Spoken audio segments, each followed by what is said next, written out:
What happens when a husband thinks he's clever? Marcus Thorne thought he had it all, a simple wife at home and a glamorous mistress on his arm. He decided to treat his new woman to a weekend of luxury, booking the most expensive suite at the 5-star Crestwood Grand Hotel. He used his wife's credit card, laughing at how clueless she was. But he made one fatal mistake. As he and his mistress were being kicked out, the hotel owner walked into the lobby, took one look at his wife, and said, "Madam Sterling, my apologies. Is there a problem here?" The Wednesday morning light in Chloe Thorne's life was always pale yellow. It streamed into the sunroom of her sprawling, yet somehow modest suburban home, illuminating the dust motes dancing over her orchid collection. To any outsider, Chloe had the perfect life. She was married to Marcus Thorne, a man whose ambition had a gravitational pull, a senior partner at a high-flying private equity firm. Their house, a tasteful brick colonial in a wealthy but quiet Connecticut suburb, was her domain. Marcus loved to tell people Chloe was old money. He said it with a proprietary air, as if her lineage was something he had acquired. Her family, the Sterlings, practically built this state. He'd boom at dinner parties, slinging an arm over her shoulder. But my Chloe, she's the simple one. No head for business, just her garden and her charities. Chloe would smile, a small, placid expression she had perfected. It was true, in a way. She did love her orchids. But Marcus, in his 10 years of marriage, had never bothered to look past the smile. He never asked what her charity work entailed. He never asked why she took a private call at 10 a.m. every first of the month, locking her study door. He never asked what C.L. Sterling, the name on the board of directors for Sterling Hospitality, actually stood for. He thought her inheritance was a modest trust fund, a charming allowance that paid for the orchids and the antique furniture. He had no idea that the allowance was a rounding error. He had no idea that Sterling Hospitality wasn't some long-dead relative's defunct company. It was one of the largest privately held luxury hotel chains in North America. A chain she ran. Chloe hadn't intended to keep it a secret, not at first. But when they were dating, Marcus had been so overwhelmingly Marcus. He was all slick suits, blindingly white teeth, and a relentless drive to conquer. He saw her quiet nature as a blank canvas to paint his own success onto. He saw her family name as a stepping stone. And he saw her money, what little he thought she had, as a safety net. So, she let him. She let him be the provider. She let him believe his high 6-figure salary was what kept their world spinning. She ran a multi-billion-dollar empire from a charming home office, while her husband bragged about his latest multi-million-dollar deal, which was often just a memo of understanding. The first crack in this gilded cage wasn't a sound, it was a scent. It was the smell of a perfume that wasn't hers, a cheap, cloying, vanilla and musk scent that clung to his suits when he came home from his late-night client dinners. Then came the credit card bills. They had joint accounts, which Marcus used for household expenses and business incidentals. Chloe had her own private accounts, the ones Marcus knew nothing about. But the joint account statement, the one linked to a high-limit card she'd given him for emergencies, was telling a new story. Dinners at Le Bernardin, when he was supposedly in Chicago. Jewelry purchases from Tiffany's, when her own birthday had passed 2 months prior, marked only by a gas station bouquet. And then the charge that made her blood run cold. A reservation, a celestial suite booking. It wasn't just a hotel, it was her hotel. The Crestwood Grand, the flagship, the jewel in her crown. He was using her money to cheat on her in her own building. The arrogance was so profound, so utterly Marcus, that Chloe didn't even feel sad. She just felt cold. The Celestial Suite. Chloe had designed it herself with her team. It was 4,000 square feet of floor-to-ceiling windows overlooking Central Park. It had a private elevator, a butler service, and a freestanding marble tub that had to be craned in during construction. It was, quite literally, the height of New York luxury, and her husband had booked it for a Tessa Reed. Chloe stared at the reservation confirmation on her private terminal. He'd even used the Friends and Family discount code, a code she had given him years ago for his visiting relatives. The audacity was breathtaking. He had booked it for the coming Friday. 3 nights. Chloe's hand, the one not holding the mouse, was perfectly still on her antique desk. The orchids in the corner seemed to mock her with their passive beauty. Marcus thought her simple. He thought her clueless. He thought her a decorative, well-bred house mouse. A slow, cold smile touched Chloe's lips. A house mouse might be quiet, but a queen knows how to protect her castle. She picked up her private line, bypassing the main switchboard. It rang once. "Arthur, it's Chloe." Arthur Harrison, the general manager of the Crestwood Grand, was a man of impeccable taste and absolute discretion. He had been trained by her grandfather, the original Sterling. He was one of only 3 people on the hotel's staff who knew what C.L. Sterling looked like. "Madam Sterling." His voice was warm, professional. "What a pleasure. I was just reviewing the quarterly occupancy reports. We're up 12%. "That's wonderful news, Arthur," Chloe said, her voice smooth as glass. "But I'm calling about a personal matter. I will be conducting an unannounced inspection on Friday evening, around 8 p.m. There was a pause. "An inspection, madam?" "Of course. Is there a particular department you'd like to focus on? I can have the manifests prepared." "No manifests," Chloe cut him off. "This will be a social inspection. I want to see the lobby, the bar, the restaurant, during peak service. And I want you to make sure that you, and only you, are available to greet me. No one else on staff is to be informed of my identity. As far as anyone else is concerned, I'm just a guest. A mystery shopper of sorts." "Very good, madam. I will be at the front desk at 8 p.m. sharp. One more thing, Arthur. I see we have a guest checking into the Celestial Suite on Friday. A Marcus Thorne and a Tessa Reed." Arthur's voice didn't change, but Chloe could picture his eyebrow raising. "Yes, madam. Mr. Thorne. He used your personal discount code." "He did," Chloe said. "Arthur, under no circumstances is that reservation to be cancelled or flagged. I want them to check in. I want them to be comfortable. I want them to be enjoying a cocktail in the King's Bar. Let's say around 8:15. Can you arrange a complimentary champagne welcome for them in the bar?" Now, Arthur Harrison understood. His voice dropped into a tone of absolute, lethal efficiency. "Madam Sterling, I believe I can not only arrange it, but I can also ensure they get the premium table. The one by the piano.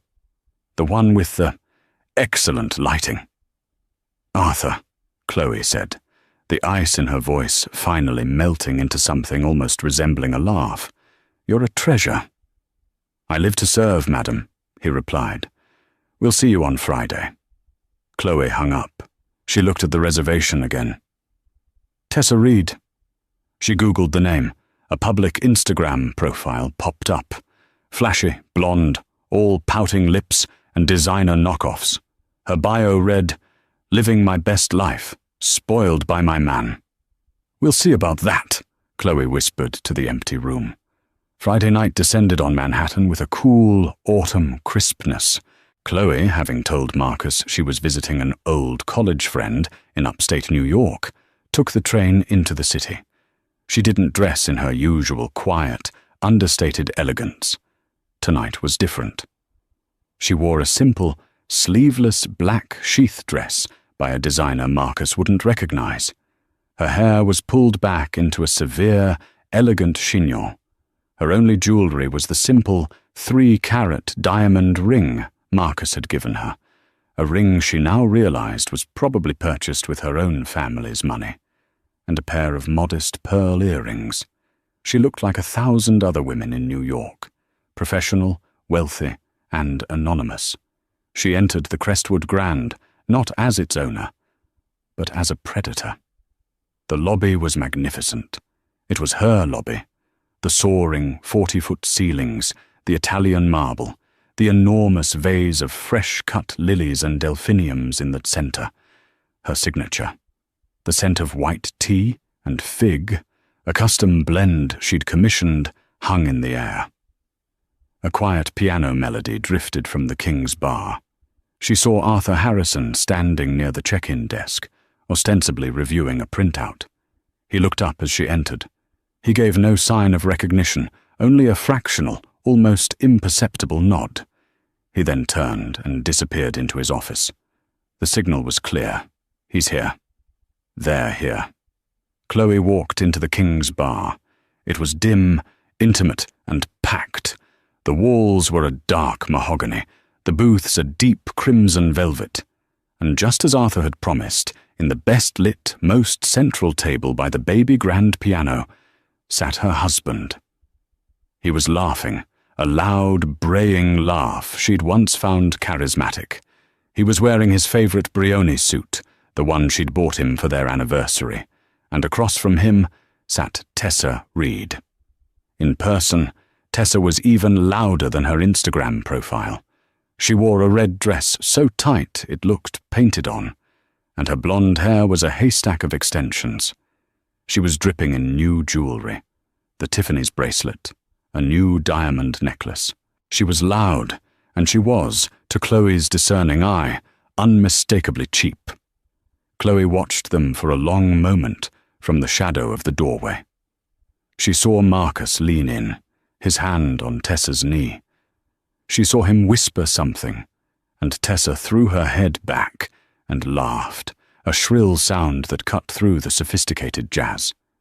"Disgusting," Chloe murmured. Not the infidelity, but the cliché of it all. She walked to the bar, took a seat on a vacant stool, and ordered a club soda with lime. The bartender, a professional named Liam, whom Chloe had personally commended for his service awards, nodded. "Right away, miss." She sat, her back to the bar, facing the room. She was just another patron.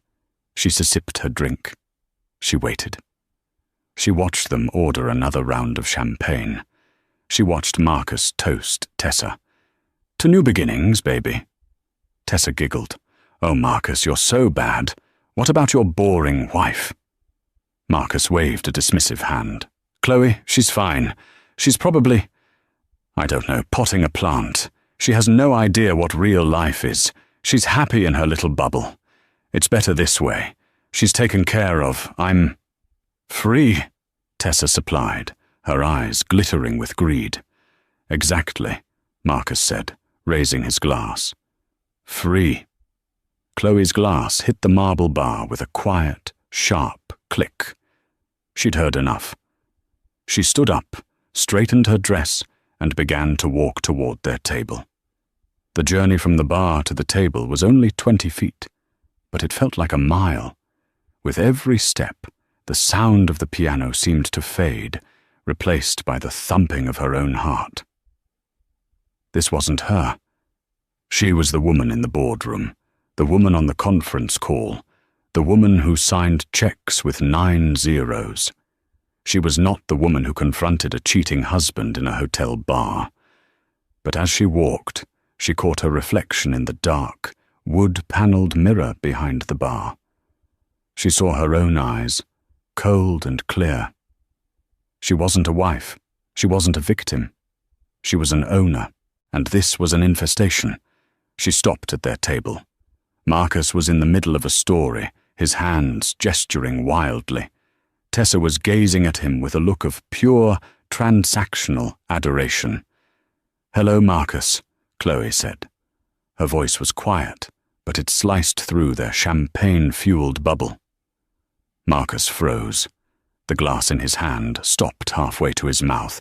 He looked up, his face a mask of confusion, then dawning, horrified recognition. He blinked, as if she were an apparition. "Chloe," he sputtered, his voice a full octave higher than usual. What are you doing here? I thought you were in upstate." Tessa's head snapped around. Her smile vanished, replaced by a sneer. "Who is this?" she demanded, her voice as sharp as broken glass. Marcus's face was rapidly cycling through red and white. "Chloe, this is not what it looks like." "Oh?" Chloe said, allowing a small, curious smile to play on her lips. "Because it looks like you're in my hotel, on my dime, with a woman who is not your wife. But please do correct me if I'm wrong." Tessa scoffed, standing up. She was shorter than Chloe, but tried to make up for it in volume. "Your hotel? Honey, this is the Crestwood Grand. I don't think you can even afford the cocktails here. Marcus, baby, who is this dowdy woman?" "Dowdy?" Chloe repeated, the word hanging in the air. "Tessa, shut up!" Marcus hissed, finally finding his voice. He stood up, trying to use his height to intimidate Chloe. He grabbed her arm. "Chloe, you are embarrassing me. You're embarrassing yourself. This is a client. Tessa Reed, a very important client. We're celebrating a deal." "A client," Chloe said, looking at his hand on her arm. She didn't flinch. "Does this client usually require a 3-night stay in the Celestial Suite, paid for on a friends and family discount?" Marcus's face went white as a sheet. He had no idea she knew. He thought his financial tracks were covered. You've been spying on me," he stammered, shifting from defense to offense. "After all I've done for you, I give you everything." "You give me everything?" Chloe repeated, and this time she laughed. It was a cold, sharp sound. "Marcus, you haven't given me anything. You've been spending my money, and you're doing it in the most tacky, unoriginal way possible." "That's it!" Tessa shrieked. "I'm not going to be insulted by this house mouse. Marcus, get rid of her." Marcus, desperate and cornered, did the stupidest thing he could have done. He tightened his grip on Chloe's arm and tried to drag her away. "You're leaving? Now? We'll talk about this at home. You're hysterical." He started to physically pull her towards the exit. The bar had gone silent. The pianist had stopped playing. Everyone was watching. "Get your hand off me, Marcus," Chloe said, her voice dangerously low. "You're making a scene," he hissed. "Security!" he yelled, looking around wildly. "Security! This woman is harassing me and my guest." 2 large, blue-suited security guards began to move toward the table from their posts near the lobby. They were new hires. Chloe didn't recognize them. They saw a man in an expensive suit and a woman in a simple black dress. They saw the man yelling. They made an assumption. "Sir, ma'am, is there a problem?" one of them asked. "Yes," Marcus said, pointing at Chloe. "This woman. She's not a guest. She's unhinged. She's my ex, stalking me. I want her removed." The guards looked at Chloe, their faces impassive. "Ma'am, we're going to have to ask you to come with us." Chloe looked at the guard. She looked at her husband, his face slick with sweat and triumph. She looked at Tessa, who was smiling, a smug, victorious smirk. "He's right," Chloe said, her voice carrying across the silent room. "This is a misunderstanding." And right on cue, a crisp, authoritative voice cut through the tension. An enormous one, I'm afraid. "Gentlemen, you will take your hands off her." Immediately, Arthur Harrison emerged from the shadow of the main doorway. He was flanked by 2 different security men, the heads of hotel security, men Chloe knew by name. Arthur himself was the picture of managerial perfection. His suit was immaculate, his silver hair was perfectly coiffed, and his expression was one of polite, controlled fury. He walked directly to the table and stood not next to Marcus, but next to Chloe, creating a physical barrier between her and her husband. "Sir," Arthur said, his voice dangerously calm, addressing Marcus, "please release her arm. Now." Marcus, bewildered, let go. "Harrison, what's the meaning of this? This woman is harassing my client. Have her removed." Arthur Harrison ignored him completely. He turned his full, deferential attention to Chloe. He bowed his head ever so slightly. "Madam Sterling, my sincerest apologies for the disturbance. I trust you are unharmed." The entire bar went still. You could have heard a pin drop on the thick, plush carpet. Marcus Thorne froze. His face, which had been red with anger, turned a blotchy, pale grey. What did you call her?" Tessa's smug smile evaporated, replaced by a look of slack-jawed confusion. "Madam, who?" Arthur straightened up, his gaze sweeping over Marcus and Tessa with a look of profound, icy disdain.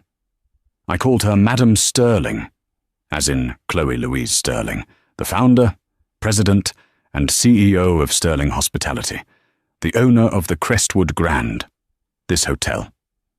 Marcus's mouth opened and closed, but no sound came out. He looked from Arthur to Chloe, his brain short-circuiting. "Sterling," he whispered, the name finally connecting. Your family name. CL. Sterling. On the board. That's you." Chloe gave him that same, small, placid smile, the one he'd seen for 10 years. "You never asked what the C stood for, Marcus. You were always too busy talking about yourself." Tessa finally found her voice, though it was a desperate squeak. "That's impossible. She's just his wife. She's a nobody." "Miss Reed," Arthur Harrison said, pulling a small tablet from under his arm and tapping the screen. "You are the guest in the Celestial Suite, correct?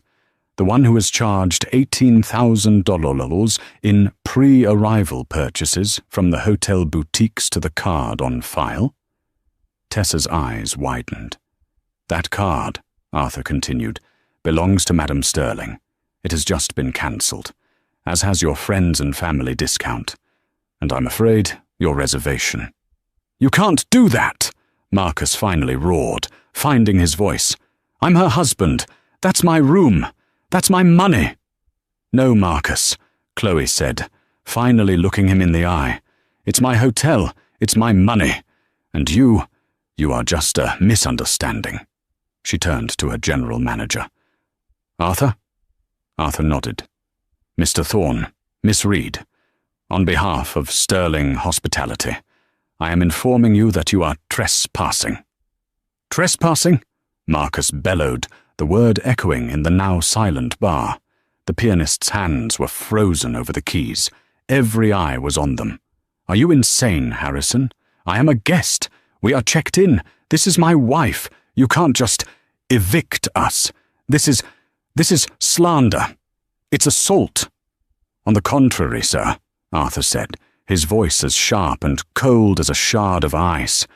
"The hotel reserves the right to refuse service to any individual, and your behavior towards the owner of this establishment, not to mention your fraudulent use of her corporate accounts, constitutes grounds for immediate removal. David, Michael." He motioned to his 2 security chiefs. The 2 large men stepped forward. They didn't grab Marcus. Not yet. They simply flanked him, their presence a silent, immovable promise. Marcus looked from the guards to Arthur, and finally to Chloe. The fog of his arrogance was beginning to clear, replaced by a cold, slithering dread. But he was Marcus Thorne. He blustered. He negotiated. He won. This was just another deal to be muscled through. He tried to soften his voice, to inject the faux reasonable tone he used in boardrooms just before a hostile takeover. "Chloe, stop this. This is a private matter. You're making a fool of yourself. Look at these people." He gestured to the silent, watching patrons. "This is beneath you. We're better than this. Let's go home. We can talk about this. At home, like adults." The word home hung in the air, thick and poisonous. He meant the brick colonial. He meant his territory, the place where she was the simple wife. Chloe's placid smile finally broke. It didn't become a frown. It became something sharper, something colder. It was the smile of a predator that had just heard a mouse invite it back to its nest. "There is no home for us anymore, Marcus," she said, her voice quiet but carrying with absolute finality. "You made that choice when you booked the Celestial Suite. You were right about one thing all those years. I am happy in my bubble."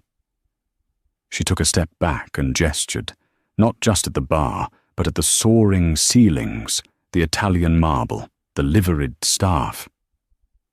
"This sterling hospitality, this is my bubble, and you are no longer welcome in it." The last vestige of Marcus's control shattered. He was losing, in public, to her. But before he could counter, Tessa, who had been frozen in a state of slack-jawed horror, finally processed what was happening. Her benefactor was a fraud. Her weekend of luxury was imploding. Her entire transactional world was collapsing. Panic, raw and undisguised, took over. She turned on Marcus, her voice a desperate shriek. "I didn't do anything. It was him. He told me he was leaving her. He told me you were nothing. He said she was a boring old hag. He said she was practically an invalid." Chloe actually laughed. It was not a sound Marcus had ever heard. It was a cold, sharp, metallic sound. "Miss Reed, your loyalty is as cheap as your dress, and I see, infinitely less durable." "Arthur," she said, turning away from them, her voice now crisp with executive authority. "Please have these people escorted from the building.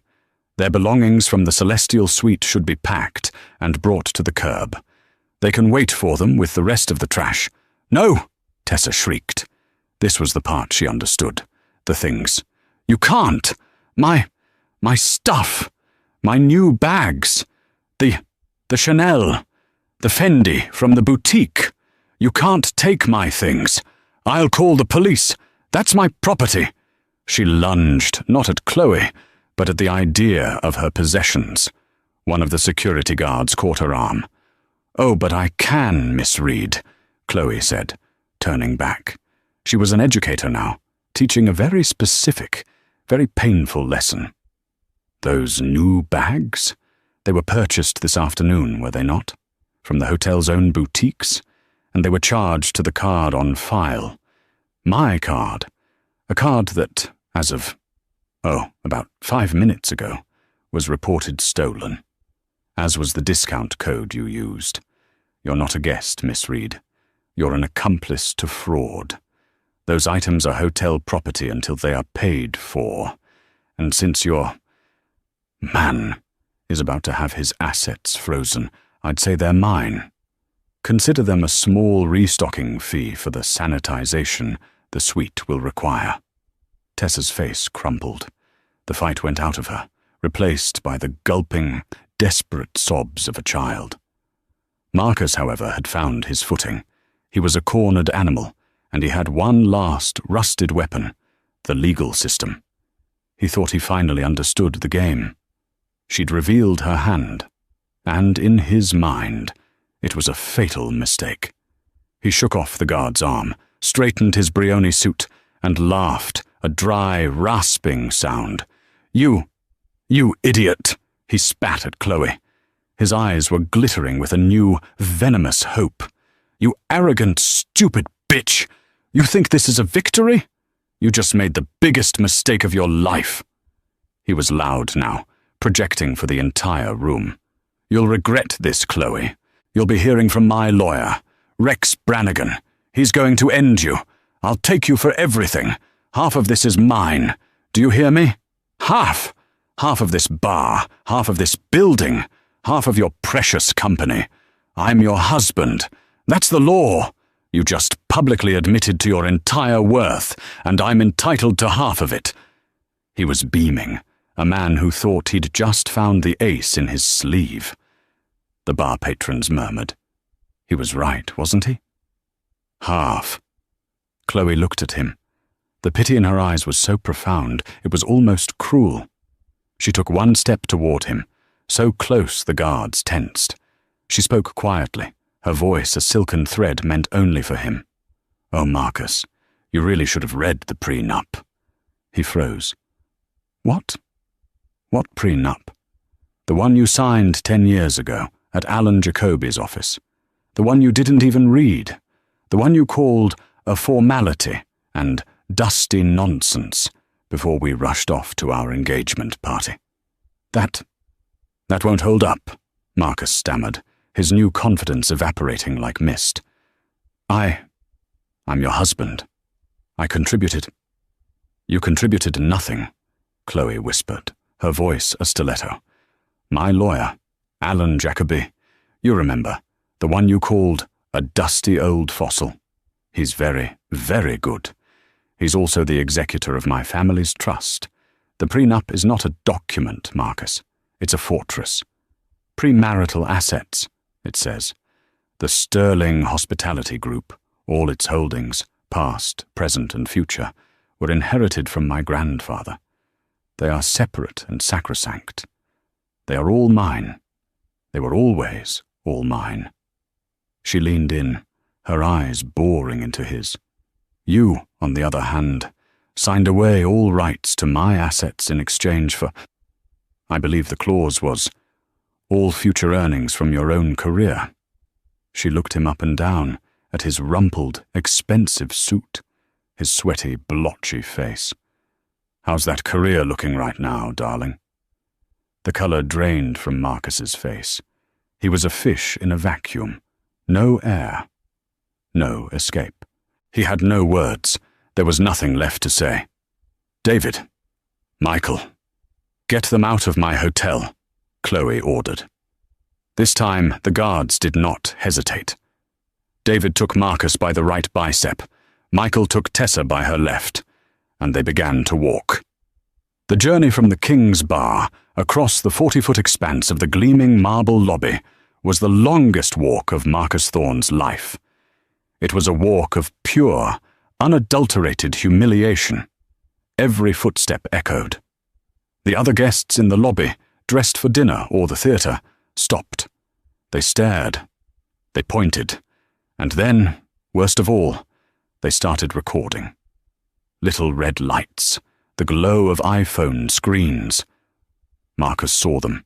He saw his reflection, a man being frog-marched, his wife's nemesis weeping beside him, captured on 100 screens. This wasn't just a private downfall. This was a public execution. This was a viral video in the making. "Take your hands off me," he hissed, trying to regain a shred of dignity. "I can walk." The guard's grip just tightened, a vice of bone and muscle. He was a puppet. Tessa was a wreck, openly weeping, her body limp. "This is a mistake. Please. My father is a lawyer," she lied, a useless, pathetic appeal to an authority that didn't exist. The grand, gold filigreed glass doors of the Crestwood Grand whooshed open. The sudden blast of cold, November night air hit them. The smell of diesel fumes and roasted nuts from a street cart was a slap in the face after the warm, curated scent of white tea and fig. And then, the final indignity. They were on the pavement. The guards released their arms, and Marcus, off balance, stumbled, nearly falling onto the concrete. He caught himself on a brass-plated lamppost. He, Marcus Thorne, a man who flew private, was a curb-sitter. A bellman, A young man named Javier, whom Marcus had probably never even looked at, came running out of the hotel. He was carrying Tessa's 2 garish faux snakeskin suitcases.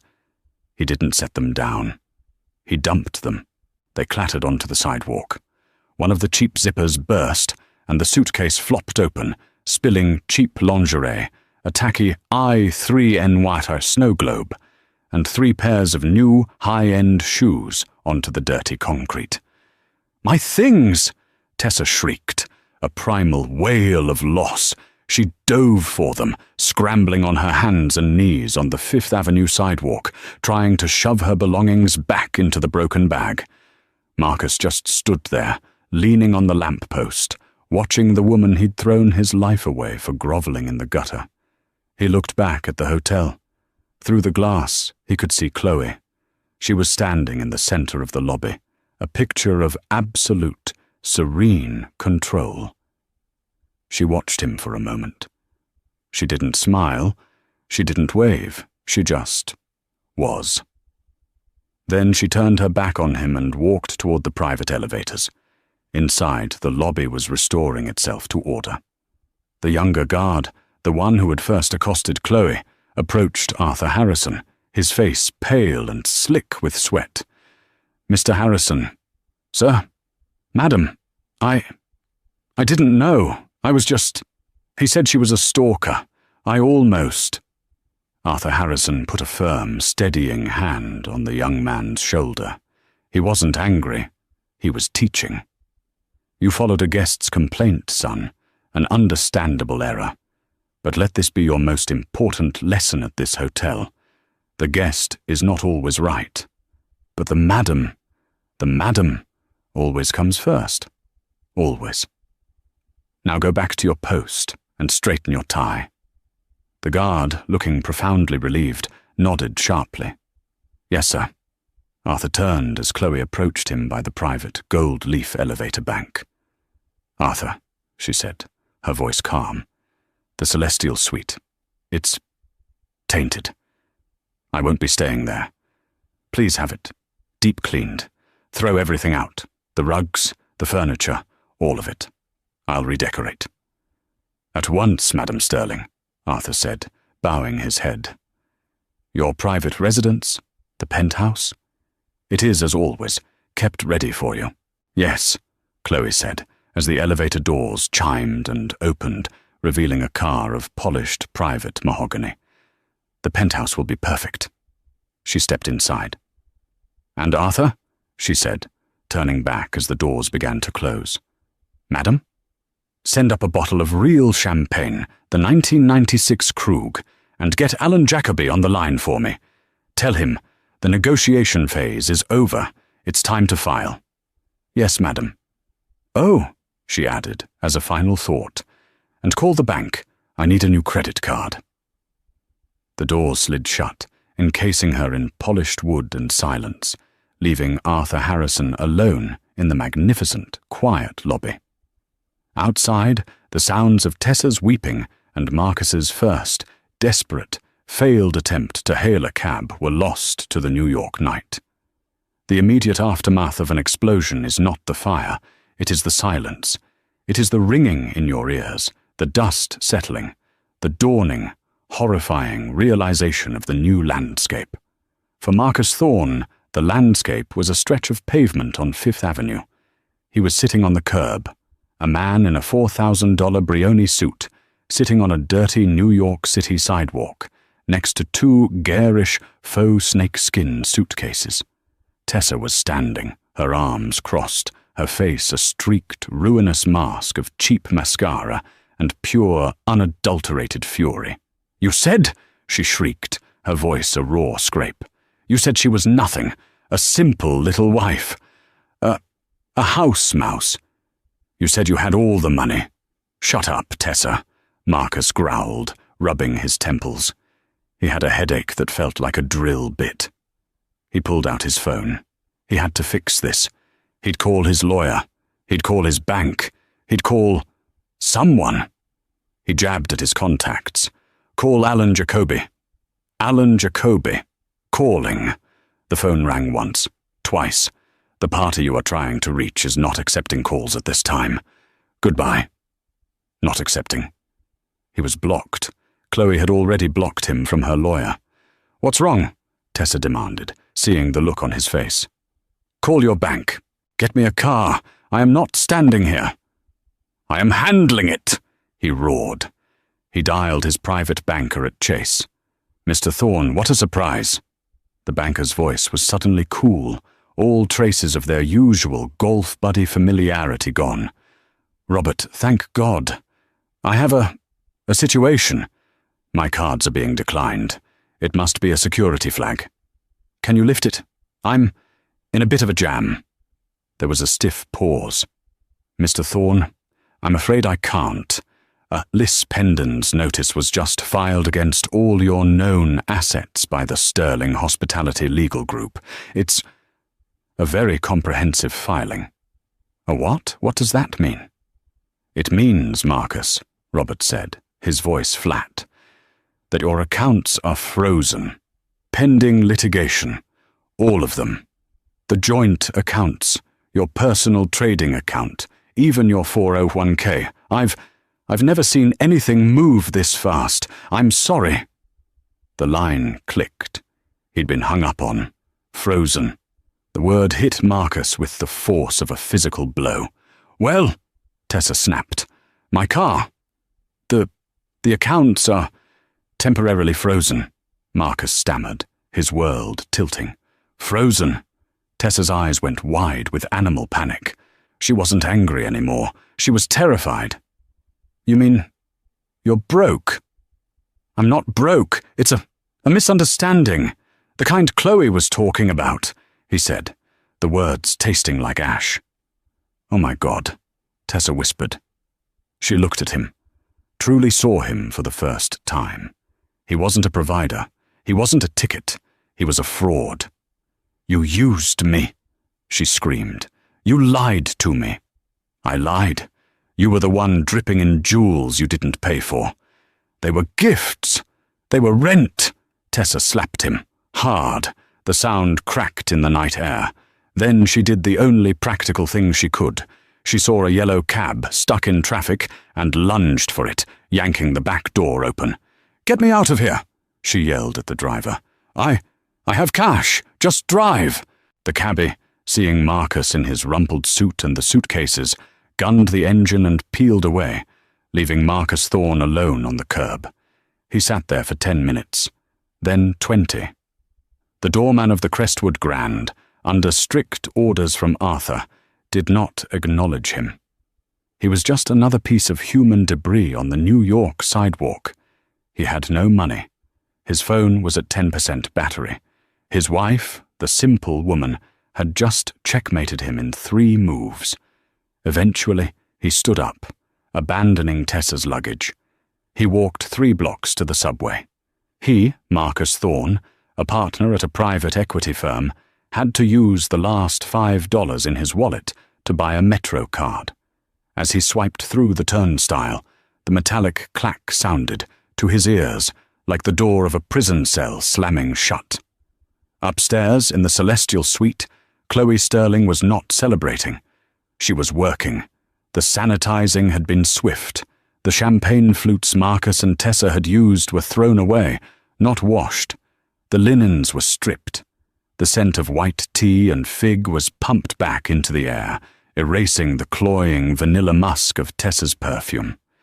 Chloe stood at the window, a single glass of her favorite champagne, a 1996 Krug, not the flashy crystal Marcus preferred, in her hand. She was on the phone. Alan, it's done. Madam Sterling. Alan Jacoby's voice was warm, a comforting baritone. I've just seen the alerts. Liss Pendon's is filed. The petition will be served to his office at 9:01 a.m. tomorrow. The security team is en route to the Connecticut property. He will not be able to gain entry without your express written consent. Good, Chloe said. He mentioned a lawyer. He said he would take me for everything. Alan Jacoby laughed, a dry, dusty sound. My dear Chloe, he's your husband. He has rights. He is absolutely entitled to... Let me check. Ah, yes. Exactly 50% of the marital debt he's accrued, and 100% of the future earnings he signed away his rights to your assets for. He's a man of, let's call it, negative net worth. The prenup, is that solid? The prenup, Madame Sterling, is not a document. It is a fortress. It was designed by your grandfather, and I was merely its humble custodian. It states, in no uncertain terms, that Sterling Hospitality and all its holdings, past, present, and future, are separate and sacrosanct. In exchange, Mr. Thorne was granted, well, he was granted you, and he didn't seem to value that asset, did he? No, Alan, Chloe said, watching the city lights. He didn't. Get some rest, madam. The next few days will be loud. The press is going to have a field day. Let them, Chloe said. It's time they learned my name. The next 3 months were, as Alan predicted, loud. The story broke on page 6 first, a blurry cell phone video titled Billionaire's Revenge, Hotel Queen Evicts Cheating Hubby. It was a sensation. Marcus was fired. The termination was brutal. His partners called an emergency meeting in which he was not invited. The morality clause, combined with the public scandal bringing disrepute to the firm, and, most damningly, the misappropriation of client-related funds, Chloe's lawyers had provided a very detailed audit of his expense account, meant he was out. No severance, no golden parachute, just a cardboard box of his office belongings, which his assistant left in the lobby of his new, grim apartment, a one-bedroom rental in a walk-up in Murray Hill. He hired a lawyer, of course, a shark named Rex Brannigan, whose face was plastered on buses under the slogan, "Get your Rex Ompence." Their first meeting was in Brannigan's gaudy office. "It's a slam dunk," Brannigan boomed, chewing on an unlit cigar. "We'll destroy her. This prenup is toilet paper. We'll argue marital contribution. You hosted the parties. You were the face of the brand. You built her confidence." Marcus, looking pale and 10 years older, seized on this. "Exactly. I made her who she is. Before me, she was just a wallflower. She owes me." Brannigan's associate, a young, pale woman named Maya, cleared her throat. "Mr. Brannigan, their lawyer is Alan Jacoby." Brannigan's face faltered, just for a second. "Jacoby? The old fossil? He's a corporate dinosaur. This is a divorce, baby. This is a street fight. He won't know what hit him." "He's also," Maya added, reading from a tablet, "the executor of the Sterling Family Trust, a signatory on the corporate charter, and... oh, he's the one who wrote the state statutes on premarital asset protection. He was a state senator, sir." Brannigan waved a dismissive hand. "Details. We'll drown him in paperwork. We file for discovery. We demand everything. The hotel ledgers, the board minutes, her personal emails. We'll find the dirt. Trust me, Marcus. We're going to get paid." They filed, and Alan Jacoby did nothing. He didn't respond with anger. He responded with compliance. "They want the ledgers, madam?" Alan asked Chloe, sipping tea in her new permanent office, the Celestial Suite. "Give them the ledgers," Chloe said. "They want the board minutes?" "Send them. They've subpoenaed Arthur Harrison for a deposition." Chloe smiled. "Oh, please, let them. I'll pay for the transcript." The deposition of Arthur Harrison was a bloodbath. Rex Brannigan, all bluster and sweat, paced the room. "Mr. Harrison, is it true that you, as general manager, colluded with Mrs. Thorne, Madam Sterling," Arthur corrected, his voice perfectly level, "with Madam Sterling, to humiliate and emotionally distress her husband, a paying guest?" "Mr. Brannigan, I did not collude. I acted on the orders of my superior and the owner of the hotel. Mr. Thorne was trespassing." trespassing. He was a guest. He was a guest of Madame Sterling's, using her private discount code and her personal credit card without her authorization, for the purposes you see on your file. When she, the cardholder, arrived and revoked her authorization, he became a trespasser. A loud one at that. I simply expedited his checkout. You evicted him. You threw him onto the street. I had my security team escort an unauthorized, belligerent individual from the premises, per hotel policy. A policy, Arthur added, that was written by Madame Sterling herself. Brannigan, red-faced, had no follow-up. The mountain of paperwork they had demanded arrived on a single encrypted hard drive. It was so clean, so perfect, so utterly ironclad that Brannigan's team spent 3 weeks trying to find a loophole and came up with nothing. The clock was ticking. Marcus's money was gone. His meager savings were not just exhausted. They were gone. The call came on a Tuesday. "Marcus, my boy," Rex Brannigan boomed. "Listen, we've hit a snag. A retainer snag. My associate can't seem to process your last payment. Before we can file the next motion, a killer motion, by the way, this one's a nuke. We just need to clear up the outstanding balance." Marcus was sitting in his dark apartment, eating cold pizza. I can't pay. Not right now. I'm in between roles. The line went cold. The boom was gone. "No pay, no play, Marcus. I'm off the case. You're on your own." Marcus Thorne, the man who lived by his reputation, was forced to accept a court-appointed mediator. The divorce, which he had hoped would be his golden ticket, was over in 45 minutes. He was left with his clothes, his car, a leased BMW which was promptly repossessed, and half of the joint credit card debt. He was, as Alan Jacoby had predicted, a man of negative net worth. For Chloe, the opposite happened. The Page 6 story was followed by a Forbes interview. A sharp, skeptical reporter named Jenna Wu arrived at the Celestial Suite, which was now, officially, the Sterling Hospitality Global Headquarters. "So, the story is, you were hiding," Jenna said, her pen poised. "A secret billionaire. Why? Were you afraid?" Chloe, dressed not in a simple dress, but a sharp, crimson power suit, leaned forward. "I wasn't hiding, Miss Wu. I was working. I was running a multinational corporation from my sunroom. My ex-husband was the one who needed the spotlight. I was more interested in the balance sheets. He mistook my discretion for a lack of competence. A lot of people do when it comes to quiet women. And the hotel incident? The eviction. They said you were ruthless." Chloe smiled, a small, controlled expression. A guest was harassing the owner. A guest was defrauding the company on a multi-thousand-dollar level. A guest was bringing, let's call it an undesirable element, onto the premises.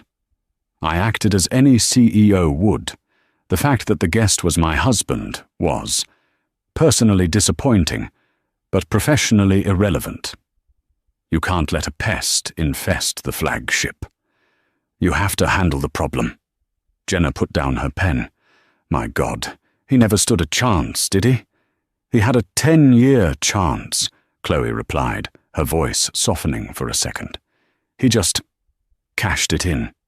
The article, "The Queen of the Crestwood, Chloe Sterling is done. Being your simple wife," went viral. It wasn't just a business story. It was a cultural moment. Chloe became an icon. She was flooded with speaking requests, TV interviews, and letters from women all over the world. Women who had been underestimated. Women who had been called simple.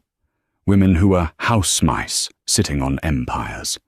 6 months after the eviction, Chloe stood at the window of her office, the city sparkling below. Arthur Harrison knocked and entered. He was now her official chief of staff. "Madam, the architects are ready for the London presentation. The new tower design is breathtaking, and your 10 o'clock call with the Tokyo group is confirmed. They're very eager." "Thank you, Arthur," Chloe said, turning from the window. She was no longer just a CEO. She was a brand. She was the woman who had taken back her own life, and in doing so had inspired thousands of others. "Oh, and madam," Arthur said, his face impassive, but a twinkle in his eye. "This arrived. It was in the General Mail, but it seems personal." He handed her a flimsy, cheap postcard. The picture was of a dusty gas station in Arizona. The postmark was from a place called Hope, AZ. The irony was, Chloe thought, a bit heavy-handed. She turned it over. The handwriting was a desperate, angry scrawl. "You ruined me. I hope you're happy, alone in your ice tower." It wasn't signed, but it didn't need to be. Chloe looked at the card for a long moment.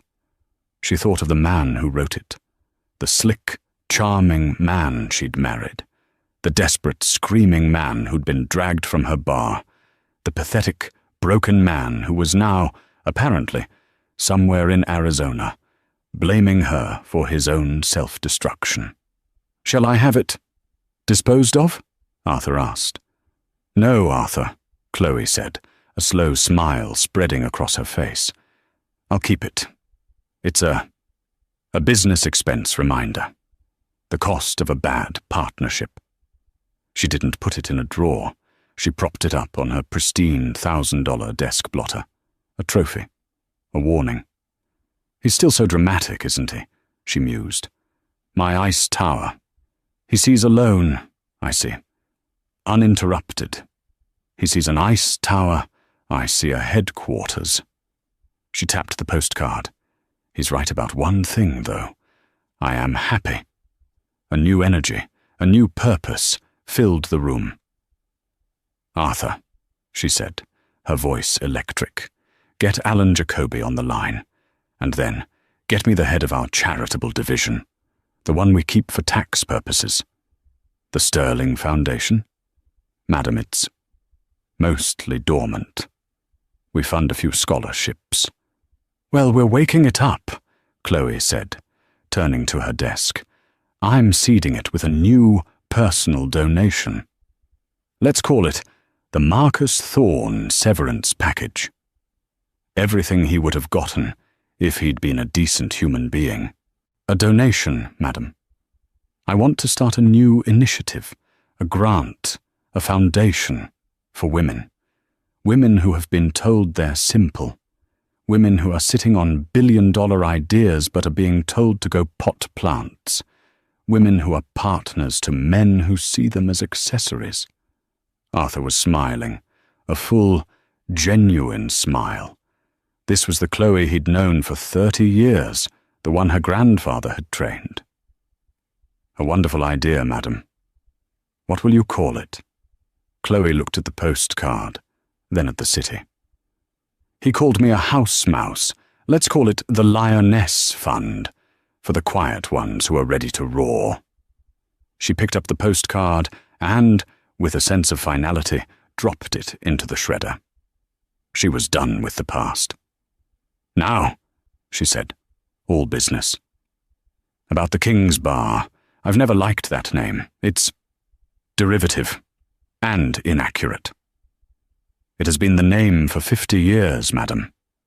"Then it's 50 years out of date," Chloe said. "It's the center of the hotel. It's where the most important person in the room holds court. Let's update the signage." "To what, Madam Sterling?"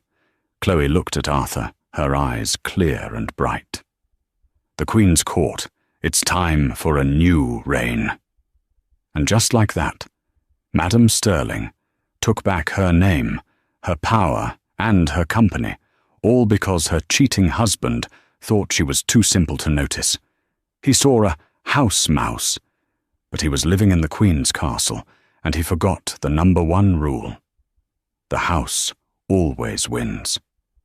Chloe's story is a powerful reminder that the quietest person in the room is often the most powerful. They're not being silent. They're just listening. What did you think of Marcus's epic downfall? Was there a moment you were cheering for Chloe? Let me know in the comments below. Thank you for listening to this story. If you love drama and seeing karma delivered, do me a huge favor. Like this video, share it with someone who needs to hear it, and be sure to subscribe to the channel so you never miss a story. We have new ones dropping every week, and you don't want to miss what happens next.